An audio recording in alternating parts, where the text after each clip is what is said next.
Well, welcome to Ryan Spelts podcast. I'm excited for another episode. We're in season 2. I don't know if you know that. Super cool. I took like a 4-month break, so I just called it season 2. But I'm excited to have Hali Larsen with me, and she owns a business here locally, which we're going to dive into. But super exciting to have you here, and someone that I've admired from a distance and said, man, she's awesome, doing good things before I even knew who you were. So I'm excited to kind of dive in. So why don't we start by telling the listeners, watchers, a little bit of background, personal life, and then how long you've been in business and your company name and stuff. Sure. So I'm Hali Larsen, and I've been an entrepreneur for 20 plus years. I've been building, buying, selling, revamping, contracting myself out, entrepreneurship for the last 20 years with different types of companies. About 15 years ago, the needs of my family changed, and I was looking for something to take my younger kids to, so why I worked. And I couldn't find anything suitable that I felt like was that helped with my needs for my kids. And so being in a family of educators, my first thought was, well, I know how to run businesses, I know how to start businesses, and so I'm like, I'm going to start my own educational business. And that just kind of molded into preschool, because my kids were that age, is what I needed care for. Yeah. And I was like, well, I can bring them with me, I can be off the days that they're off, I can work their schedule. And so it was just a happy marriage that I could take my kids with me and build a good business. So that's awesome. Yeah. So what was your very first business then? My first business was furniture and design. So cool. I had a big furniture warehouse, and I had designers that would come purchase from our warehouse.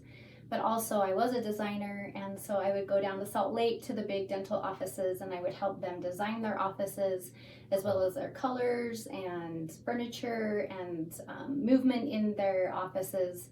And so I would do that as well. And that was cool. My first business. Yeah.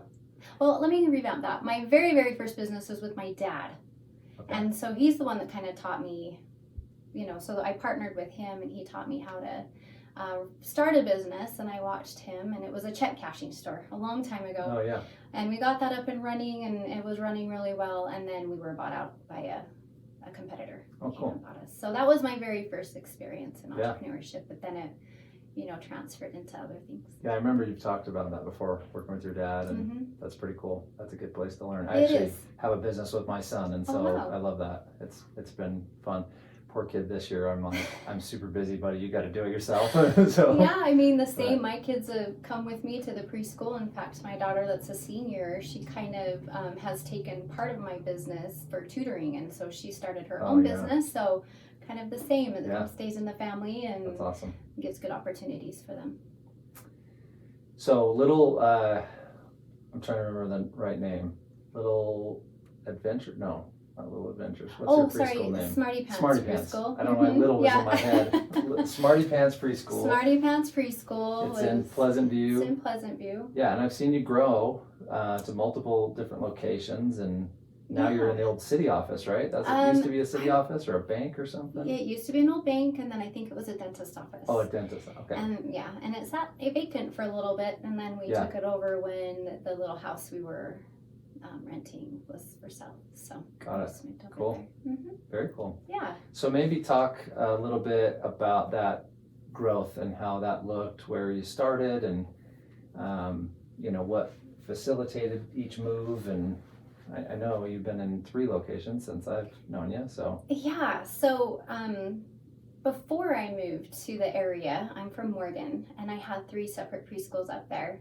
So when I married my husband, he was teaching and coaching at Weber High, and it was really late nights, really early mornings, sometimes snowed in mornings because he couldn't get down to school, and so we made the decision to move our family this way. So I ended up selling those businesses up there and moving down this way and starting a new business down here, Smarty Pants. Starting fresh, and in this cute little house that used to be, those that might be listening that know the Dixons, that he used to be a doctor. There in that little old house. And so when we moved down here, I was looking all over for a place, and that just caught my eye, and I just fell in love with that little place. That's cool. Yeah, and then after a few years, they decided to sell the property, and it didn't go in our favor, which is fine. And it opened some more doors to grab the property that we're in now. So, and when we were moving to that different location, I did open another location in Brigham City. So I think I've had 6 different preschools, and we got that up and running. And then I actually sold that to my partner when life got really, really busy, and I couldn't facilitate all of the 3 preschools I was running down here, and then that went up there. So cool. Now I'm just down to 1. Down to 1. It's good. Yeah, simpler. And busy. Life is simpler. Yes. And you got littles and kids, and it's... I have 6 kids. 6 kids. So I stay super busy and all over the board. So we almost had one with us today. Almost, yes. But my neighbor pulled through, and I thought it would be a lot more fun to go play there than it would be to stay that here. much more than being here. Yeah, definitely. He'd take over though, but it would be fun. Yeah, it'd be entertaining. 6-year-olds are fun. He is a lot of fun. That's cool. Well, tell how many employees do you have? What does the business structure look like? So we have approximately 12 employees, and they're just part-time. They're all working moms. We try to hire employees that have licenses, early childhood licenses, as well as credentials and directorship of child care licensing, since we are licensed by the state. Amazing women, all moms, except we have one that isn't yet, but all of her little preschoolers are her kids. Is it amazing yet, or isn't a mom yet? I know, yeah. They're both. She's amazing in both, but she's the only one, I believe, that we have on staff that isn't a mom quite yet, but I'm sure that's coming in her future. Cool. So really, we have about 12 on staff, and we all work part-time. I like to make sure that my moms have time off to be able to handle the things at home. They don't feel overstressed, overworked, and so they can come and work and be present at work, and then go home and be present at home, and that's really important to me. That's awesome. And then how many students? We roughly take between 180 and 220 students a year. Okay. And that is split up between about 8 to 10 classes. So it sounds like a lot, but we do have spread out. We do have a lot of classes, but that's around the average of what we have yearly. My mom, when I was a kid, needed to take on and make some extra income for her family, and so she started a daycare, which had kids coming all day. So yours are just broken up and they're classes. And then she started a Joy School. Do you remember Joy School? Oh, I do. Yeah, I think they still have some around. Do they? Which is great. That's awesome. Yeah, she did. Because the kids were there, she's like, I might as well just do a Joy School with these kids. And there's limitations for a home-based one and about it. And so I can't remember 6 to 8 kids that she usually had. Right. My whole life, there was just other kids in the house all the time. I just didn't know any difference. I always had a play date. I always had, as the oldest, so I feel like it was a bunch of little kids. But I am really good with kids, which is good, I guess. But that's just how it was, in our house. Yeah. So she did that for a long time, and she had a floral business. So I come from a family of entrepreneurs too. So. Yes, my mom had a floral business for a long time. Yeah, and that was before she finished her degree and got into principalship with the district. So yeah. My mom did it till probably 2 years ago. Oh, wow. Really? Yeah, 25, 26 years, something like that. That's it started because she found out how much corsages were for a dance. And I was like, they're like $40. And she's like, $40? Like $4 worth of roses in there or something like that. And I was like, I don't know. And so she went and made one. And then my friends saw it. They're like, that one's cooler than ours. How much is that? And I'm like, I don't know. My mom made it. So, I think that's how my mom started actually. Really? Yes. Same thing. Mm-hmm. That's Same wild. thing. Right? And it's a huge markup on flowers. It is huge, right? It's wild. And it's getting higher and higher as we get here. Yeah. But that's I know the world right now. Cost of roses has gone up too, or just flowers, but that's cool. It is. So a couple hundred students down to one location. Down to one location, but we have 2 separate classrooms. Okay. So we have a schedule to meet all of our parents' needs. Because that's a fairly big, a lot bigger than your previous building. Oh yes, by probably double size. Double size, yeah. I haven't been inside of it, but I can tell it's quite a bit bigger. It is. That's yes. cool. So what do your annual sales look like?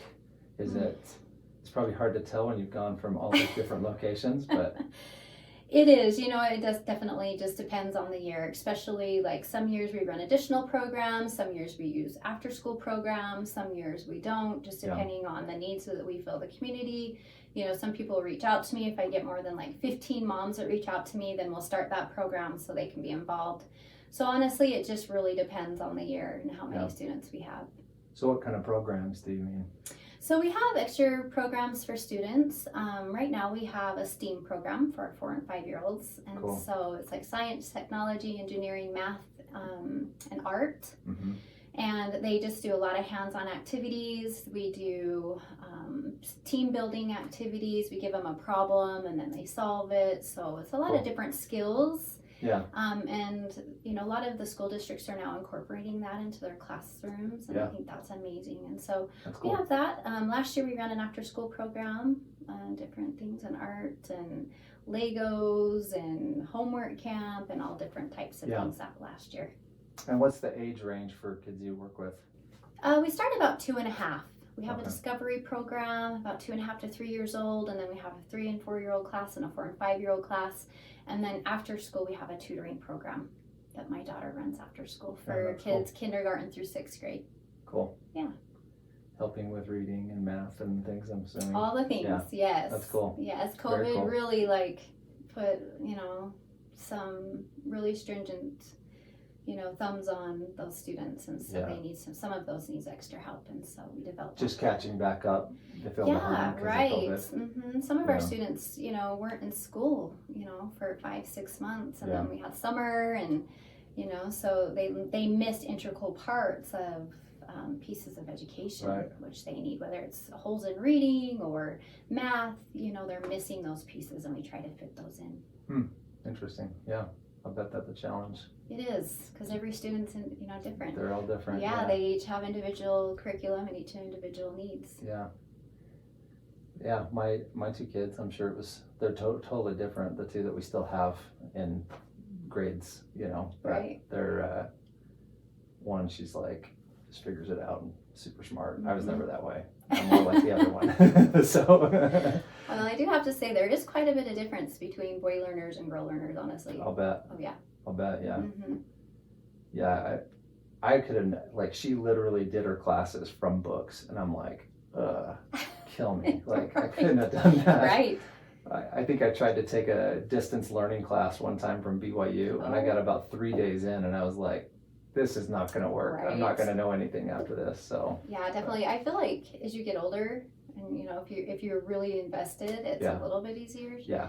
Like last year, I went back and got my master's, which was self, directed, and I actually ended up doing it in about 5 months.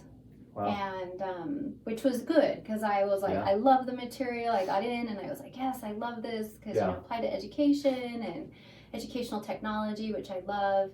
And so I think if it's something you're really interested in and that you don't have to take, but I was the same as you. I wasn't very invested as a youth. Yeah, and, definitely not. I didn't see the relevance, right? So now we try to teach what the relevance is in life, and yeah.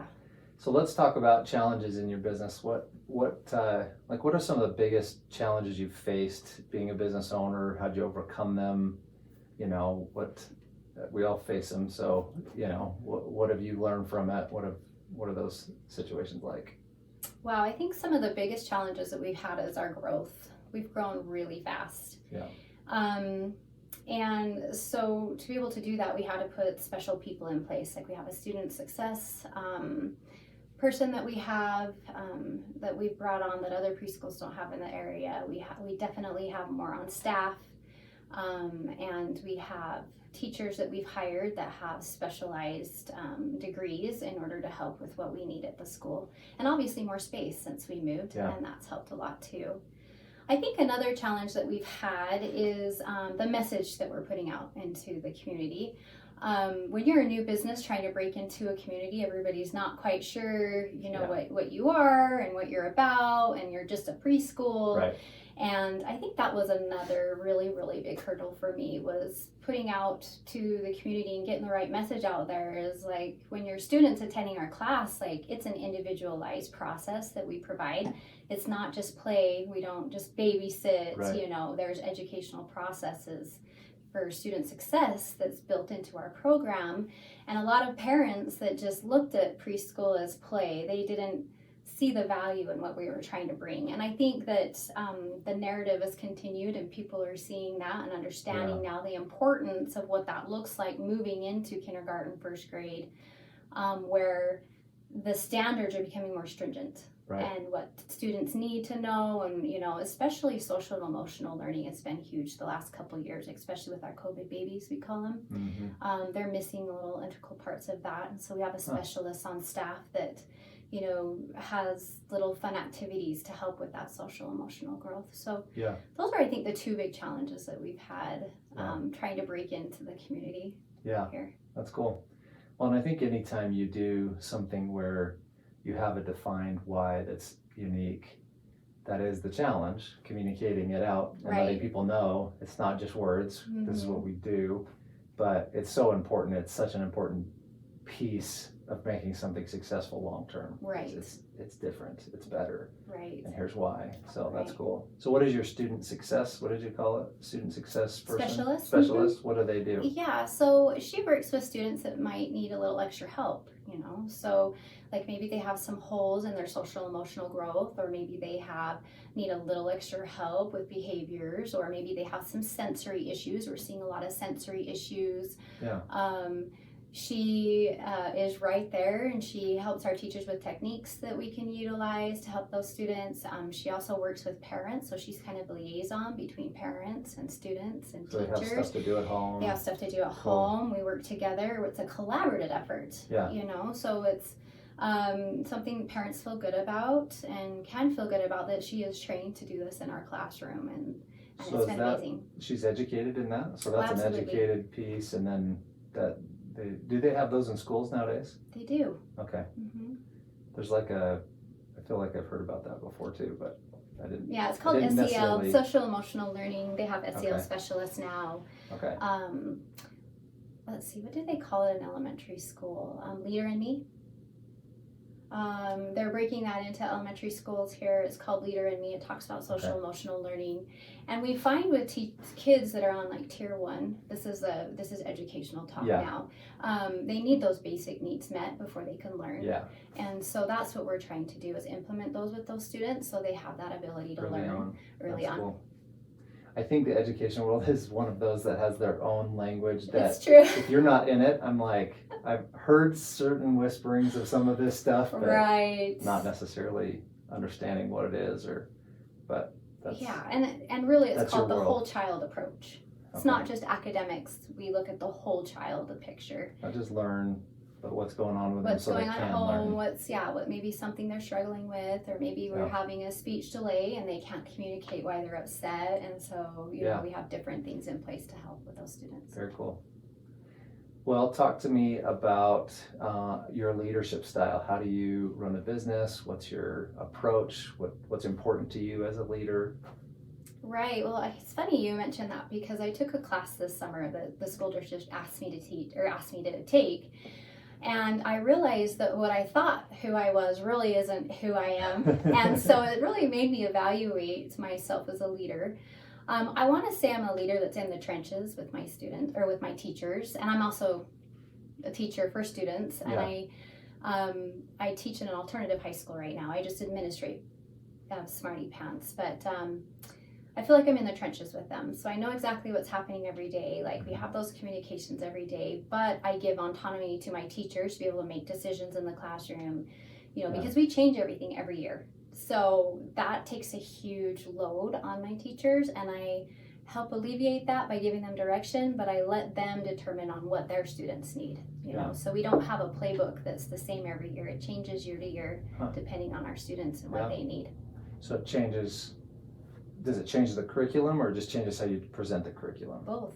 Both of them. Definitely. Yeah, we go in and assess our students and see where they're at, and then we decide what we need to teach that year in order for them Per to be class, successful. per situation. Yeah, per class, per situation, per student. Yeah. So all of our students have individualized curriculum, which takes hours and hours and hours for each teacher to develop. Yeah, I'll bet. Wow, that's interesting. So you're teaching as well. You are a busy girl. Yeah, and I run a nonprofit I started a couple years ago. Oh yeah, tell us about that. The Pledge Jar. Yeah. So when I moved to Pleasant View, I'm not from here, I'm a transplant. I was really, really surprised to find out the need that a lot of our young people need for financial assistance in extracurricular activities. With my husband coaching at Weber High, we saw that need huge. Yeah. With me, with parents coming to me saying, oh, I really want my student to be involved, but we don't have the money. And so I thought about it for about a year, put some pieces in place and put some board members together, and we founded a nonprofit, and it's called the Pledge Jar. And what we do is we help fund extracurricular activities for underprivileged kids in our area. Awesome. So we do big fundraisers through the year, and then we find people that need help and we provide that support. That's awesome. Very cool. So what does your husband coach? So he's not coaching right now. Okay. He's coaching our little ones. Yeah. But he was the head baseball coach there for Weber High for about 8 years, and then he was the head basketball coach for about 6 years.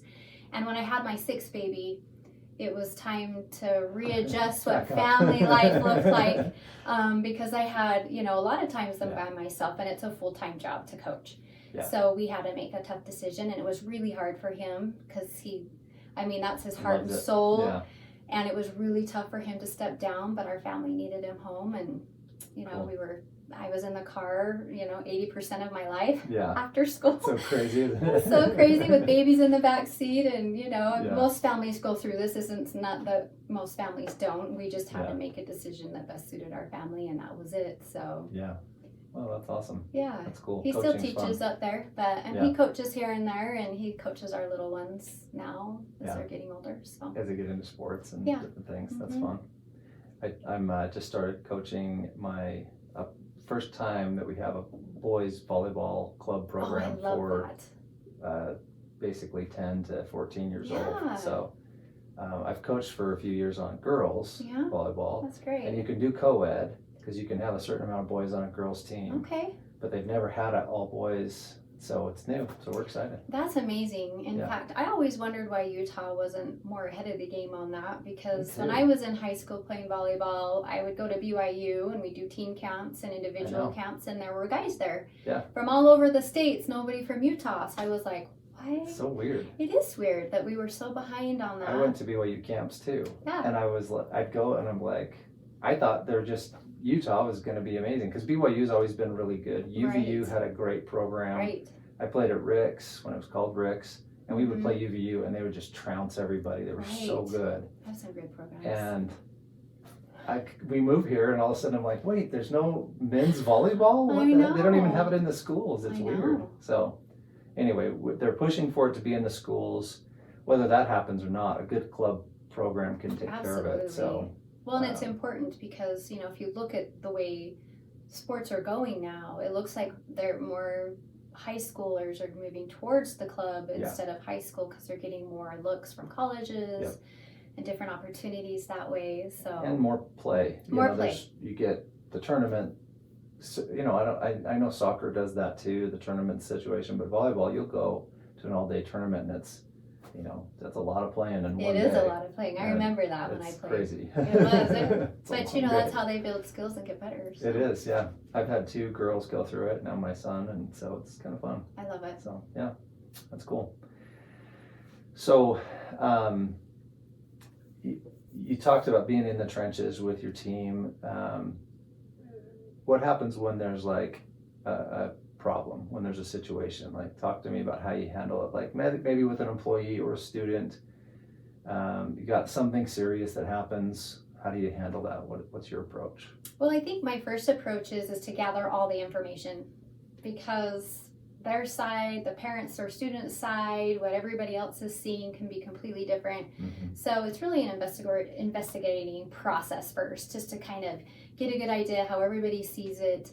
And then I talk to the parent personally And then I say, oh, I totally, you go through the same business, oh, I totally get it. Let me go back to my team, see, and then usually we'll meet together if it's a problem with a student or a parent or something like that. I do like to say that, knock on wood, that I don't normally have any staff problems. I think it's super important about who you hire. Yeah. That makes a huge difference. And when you work in a business full of women, you always think there's going to be something, and there always is a little bit. Yeah. But I hire people that I feel can take care of that themselves. And then if I need to step in, I will. But 90% of the time, they take care of that themselves, whether it's a misunderstanding or, they have a different idea about what they want to do. And so I tend to let them work that out. Yeah. And if they can't, then I can get involved, but I'd rather not. I'd rather have them be adults and figure it out and work it out, and they do. That's good. And they're amazing women, so. Yeah. Oddly enough, my company's mostly women too, so creatives tend to be females. I have 2 guys that work with me, so. Well, at least you're not completely outnumbered, yeah, for sure. I have had times where I was the only man, but most of the time it's that way. And right now we have our head graphic designer switched out and became a man last year, and then our proofreader, and I'd always had female proofreaders forever, and then he's a student at Weaver State, and smart guy, and he came in from a referral from our last proofreader, and it worked out really good. So, that's the best, In fact, 90% of the women I have on staff, their students came to Smarty Pants. Oh, yeah? Yeah, so they knew it's a great place to work. They wanted to be involved. I usually don't have to, not very often do I have to put, hey, we're hiring, put an ad out, because it usually is word of mouth, and that's the best way. It is the best way. That's the nice thing I think about our community too, because I've had that as well. Just every once in a while I have to, but because people need to know, but most of the time it's a friend or a friend of somebody who works here or a referral, so those are the best. Yeah, I absolutely agree. Moving down to Pleasant View from a little town in Morgan, I was really nervous about that, but I've been really pleasantly surprised about how amazing all the business owners are here and the community involvement in the things that we're doing here, and it's just been amazing. In fact, I've been pleasantly surprised, and so congratulations to Pleasant View. Pleasant View. I really was hesitant to come down, not knowing what it looked like, because in Morgan we just everybody, and it's tight knit, and it's exceeded my expectations. So I'm thoroughly impressed with the people here. It is pretty cool here. We're actually in North Ogden right here, but Pleasant View is just 3 houses and down. both. But but it's kind of one community. It is. So it's good, and it's interesting because you get part of the chamber, and there's some North Ogden people that go to chamber things, but North Ogden area, Northern Ogden, we stick together, we kind of have our own little thing. It's unique. It is very unique, and it's really refreshing. That we can work together as a community. Yeah, and do some good things too. Yeah, that's kind of fun. There's tons of good things happening. All over, even behind the scenes that nobody ever sees or hears about. There's just amazing people in this community. Whether it's their time, whether it's their resources, there's just so many people willing to step up. It's been amazing. A lot of givers. Yeah, that's cool. I think that's just how you do it, right? In business, that's what's successful, That's why I started the nonprofit, is I felt so blessed to be in this community and people that supported us. I couldn't help but not give back. Right.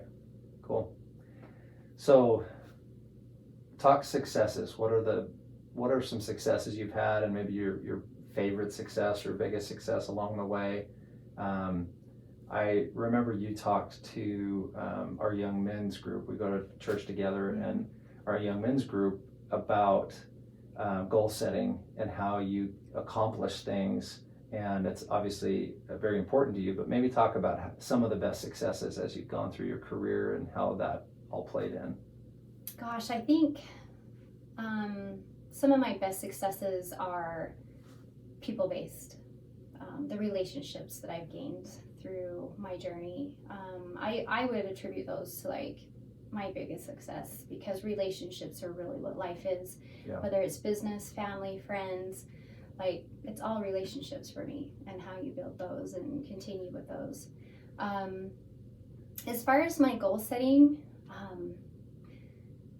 I am one of those people that can visualize what I want it to look like, and I automatically know the path, which is, people look at me like I'm crazy, but I'm just one of those people that can just, okay, this is what we need to put in place. And so usually what I do is work on a 1, 5, and 10-year plan.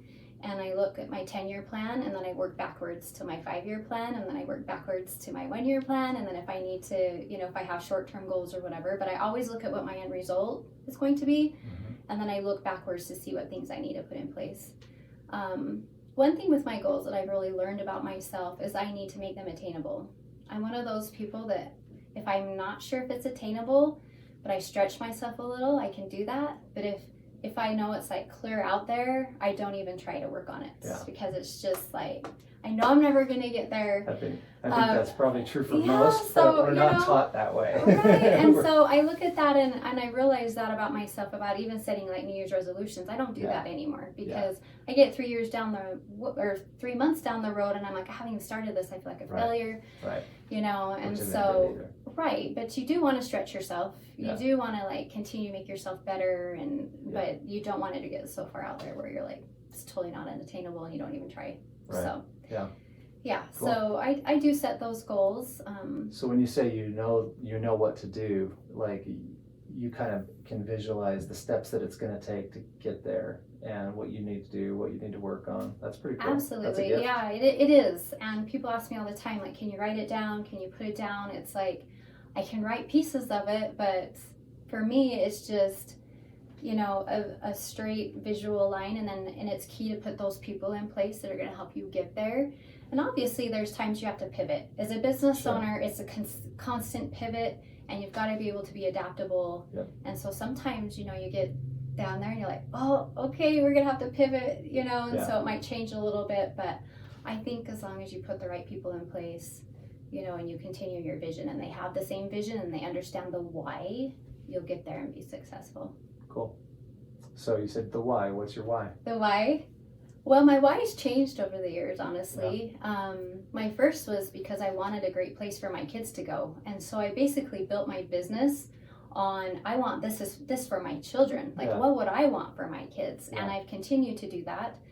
And my why's changed. Like, I built a business based on what I needed for my family. And then I have fallen in love with education. So my first degree is in professional sales with an emphasis in business and marketing. And then when I started teaching, I'm like, I love this. This is like, and when things are really hard in life, and, I went through a bunch of hard times, like I would go to school, all that would melt away, and I have these little ones around me that it's rainbows and sparkles and just, they just come in clean and fresh, and, so my why has changed over the years. A need versus now I want to do this. And it just brings me so much joy and feeling of accomplishment every day. That's cool. Something that I can measure and see. So. Yeah, I think you talked about, you guys have contact with schools after kids leave your programs, and you can hear, I don't know, I'm going to say the wrong words here. Oh, you're good. The stats or whatever, like that's a business term, but like how much better they're performing and things like that. Right. Talk about that a little bit. So education has really become data driven. And so when I started preschool, it was way data driven before education was, because as a business owner, you work on data. Right. And so I started data a long time ago, but now it's kind of incorporated into education. And so what we do is we look at our data, and we follow, not necessarily we talk to the teachers, because there's FERPA laws and things that we, they can't divulge, but we follow these families that have been with us, and these kids have been with us for a long time, and we just check up on them and see how they're doing, or they even reach out to us and be like, thank you so much, because, this just set their foundation and they've just taken off from you guys. And so usually we're finding about 10% of our student population we follow each year. And they're about 85% of those are in the top of their class. That's cool. So we feel like we do a good job setting that love of learning, really, just getting them involved, love to learn, and the foundations they need to be successful later on, and doing it when we're having fun. So that's the most important part. Very cool. I think that's pretty impactful, and obviously when kids are happy and healthy and feel good, then they can learn more and all of that. So I've noticed that with my kids. They've got to like who their teacher is in it's order true. to learn. And so trust. There's a trust factor there too. There is, absolutely. So another question that I like to think about for myself is when you become a leader, you have 12 people that you're interacting with. We've reached a point with Connection Publishing where I can't be in every decision. Right. Much to my chagrin. I want to. I don't think I'm that controlling until somebody tries to decide something for me, and I'm like, that's mine, Right. But I've learned over the years, when I have important things that I want to make sure are part of everything we do, when it is outside of me, right? When I can't be the decider, I have to come up with little mantras that I say to our team all the time. And so, for example, we create connection. Mm-hmm. Another one I say is, who do we serve?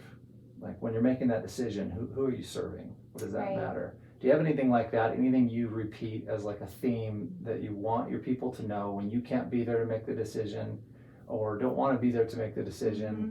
What are the principles that you operate on that you repeat over, you find yourself saying over and over again? Right, yeah, absolutely. I think the big one for me is, what would you want as a parent? Huge, right? Especially when you're dealing with littles and children, what would you like to see? Yeah. What would you want to happen? Yeah. And then we make those decisions based on what, it's a little different on the other side, you know. Your feelings might be a little different when you're the teacher, but when you're the parent, you go, what would I want as a parent? And so we utilize that quite a bit. That's and if you keep that in the forefront of your mind, you make decisions a little differently. Yeah. And then also learning with love and laughter. And that's a big motto. As long as there's love and laughter involved, then we're all over it. Yeah. So awesome. Those are the two ones I think we use the most. Very cool. Well, as we kind of wrap up here, the last thing I want to talk about is advice for other entrepreneurs, people who are, that's my, my sports teams. I love entrepreneurs. I think they're amazing and I'm inspired by them. But as an entrepreneur, a successful entrepreneur, what are some pieces of advice? What would you say? Where would you start? What would you recommend to people who are like, I want to start my own thing? Right. Run? Or what? run away?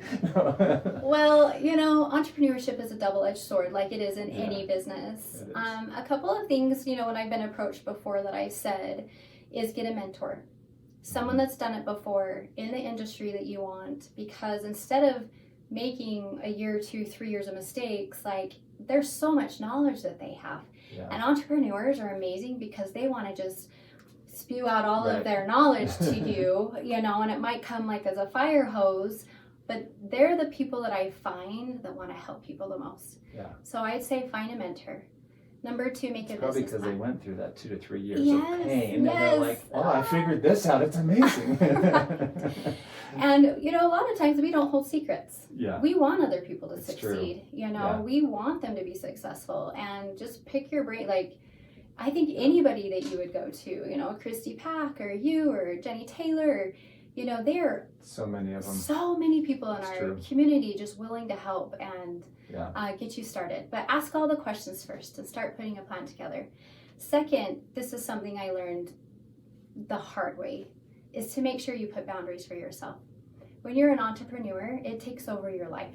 Yeah. And there were so many times that I didn't realize the business was creeping into my family time. Yeah. And there's been quite a few times where I've had to reel myself back in and be like, okay, I'm only going to work during these times. I'm only going to do, and this is my family time. And I found that as an entrepreneur, it's so much startup and so much time that sometimes we forget the important pieces of life and why we're doing what we're doing, because it does require so much time and energy and effort. I'm on that team, the one that works way too much. Yes. Well, because that's how we feed our family, is by the work that we do. But I feel like if you don't feed yourself and the people that are supporting you, it definitely takes a toll on not only business, but your family and everything else. So I would definitely say put some some boundaries down. When you're going to work, what hours, what's too far Right. into your personal time. Yeah, and you know what? That's changed over the years with my family situation. There's times I can work a ton and then times that I can't. So you capitalize on those times where you have it, and then you have to be able to scale back. Summer's probably hard because the kids are home. Kids are home. Less, yeah. Less quiet time around the house. Definitely. Time management's key. Yeah. Another one is time management for sure, and where you are gonna use your time, and then just get all the knowledge that you need, and be open and give yourself grace, because you're gonna fail a lot, and I continue to fail. There's things I still do that I continue to fail, but and that's just a part of life and learning and growing as an entrepreneur, and as a person, absolutely as a person, and as entrepreneurs, I find that most of us have ADHD, and so true. and so if you are one of those, like myself, you still can be successful. You just have to be a little bit more cognitive about where your brain is going.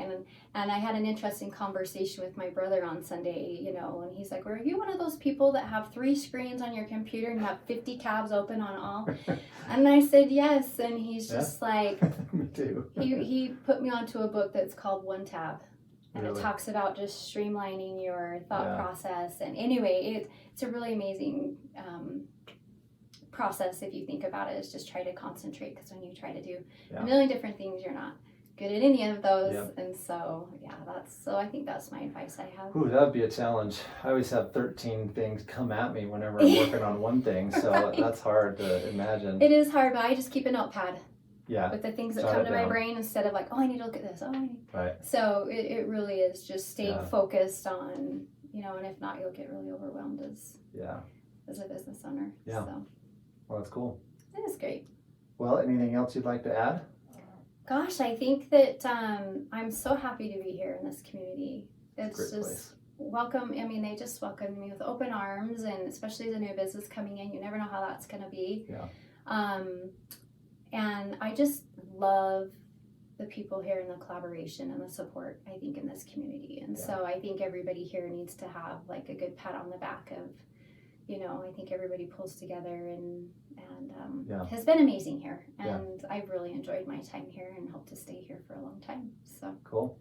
If you'll have me, I guess. Yeah, I think it's awesome. Well, me too, but Morgan kind of draws me away a little bit, but I try to pull me back a little bit, but I think when you build a life here in business, it's hard to get away and start incorporating yourself here, and it's been amazing. So well, we think it's great, and got a great little business, a lot of impact I think you have in the community, which is awesome. So well, thank you, and thanks for having me. It's been a lot of fun. Thanks for coming on my podcast. It's just like a conversation, so it's great. I like it. And so me.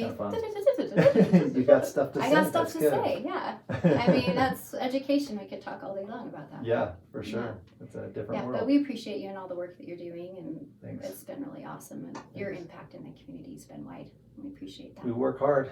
Yeah. You never know if you're working hard for nothing, but you try. Some days you feel that way, right? You do, and then you get little wins, and you're like, okay, tomorrow let's do this. It was a win. Let's keep going. It's so true. Yeah, absolutely. Well, cool.